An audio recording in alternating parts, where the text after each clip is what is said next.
जय गुरुदेव, जय महाकाल। और फिर मेरा वही सवाल और वही जिज्ञासा कि कुत्ता पागल हो जाए तो उसे गोली मार दी जाती है, लेकिन इंसान पागल हो जाए तो उसका क्या इलाज है, क्या उपाय है, कुछ चीज़ मुझे बताइए। और ज़्यादा समय ना लेते हुए, संसद में जिस तरीके से कानून की धज्जियाँ उड़ाई जा रही हैं, फिलिस्तीन जिंदाबाद बोला जा रहा है और संसद में कानून का बिल फाड़ा जा रहा है और खुले में चुनौती दी जा रही है कि हमें 15 मिनट का टाइम दे दो और हम सिवाय अल्लाह के हम किसी के आगे नहीं झुकते हैं, हम केवल अल्लाह के आगे झुकते हैं।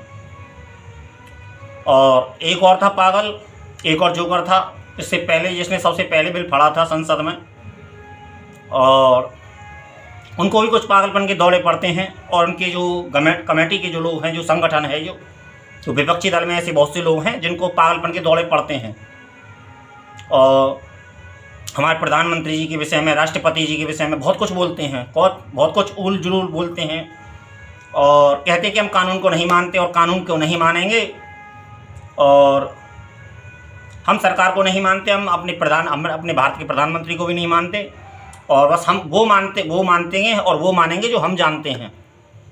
और लेकिन ये सोचने वाली बात है, लेकिन मैं अभी केवल तुमको आगाह कर रहा हूँ और ये मैं केवल भूमिका बना रहा हूँ, क्योंकि उसके आने की तैयारियाँ चल रही हैं। और प्रकृति को कुछ लोग, जो इंसान के अंदर जो भेड़िया है, वो लोग अपने भेड़िएपन से ज़्यादा, इंसानीपन से ज़्यादा ऊब चुका है तो वो भेड़िएपन पर उतर आया है।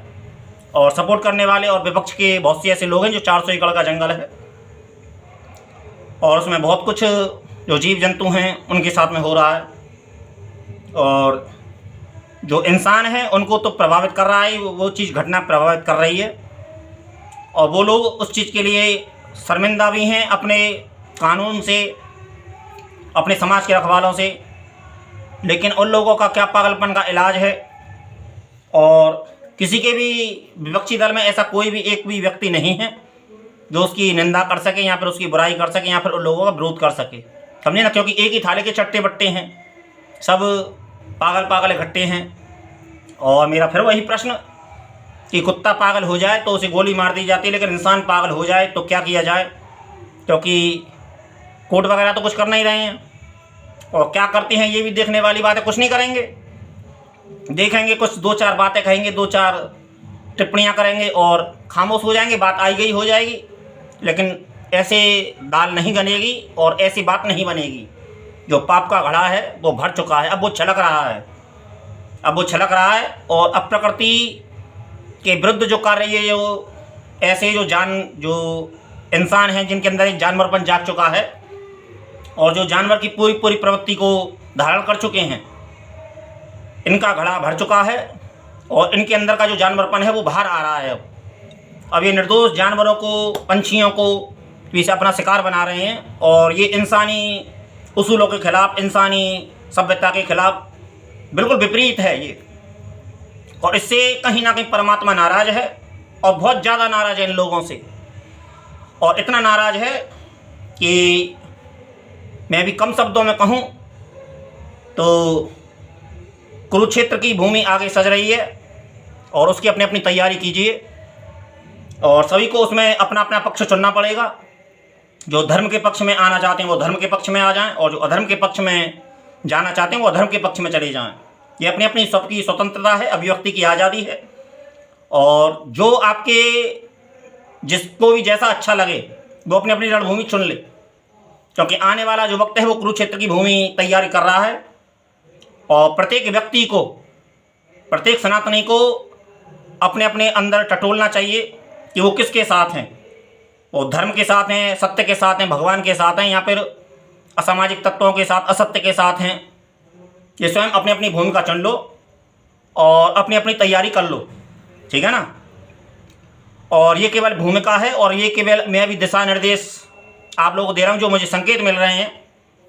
और जो मुझे संकेत मिल रहे हैं तो उनके विषय में मैं सुभाष चंद्र बोस की आइडियोलॉजी को समझता हूँ, जानता हूँ और उन्हीं से मैं प्रभावित हूँ कि जब आज़ादी की बात आई थी तो उन्होंने कहा था कि तुम मुझे खून दो तो मैं तुम्हें आज़ादी दूंगा, लेकिन मैं तुमसे ऐसी कोई चीज़ नहीं मांग रहा हूँ और मैं केवल तुमको एक संकेत दे रहा हूँ कि उसके आने की तैयारी हो रही है और वो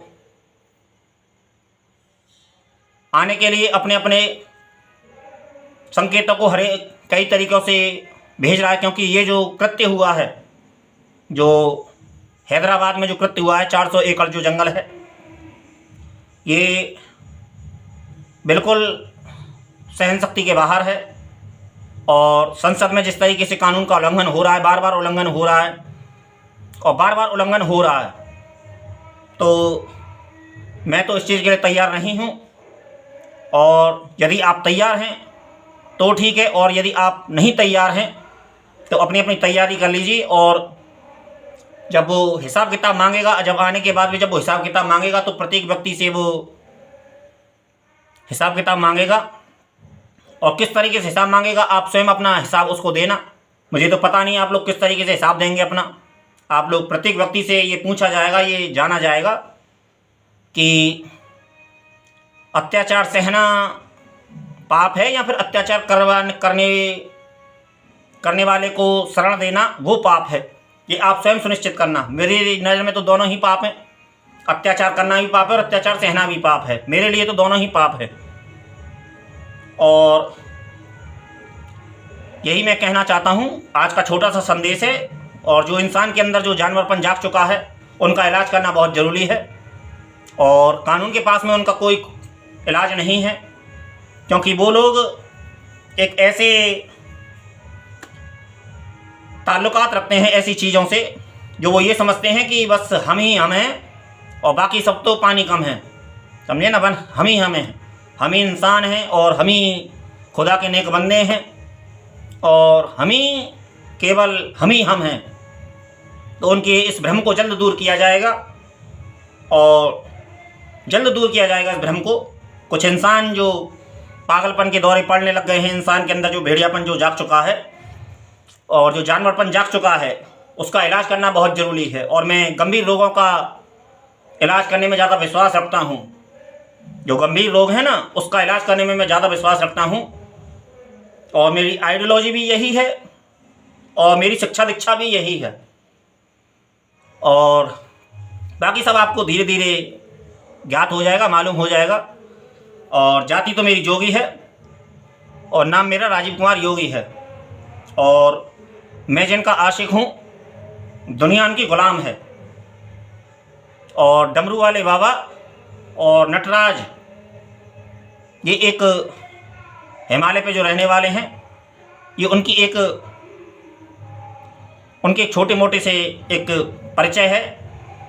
और आज के लिए इतना ही। जय गुरुदेव, जय महाकाल।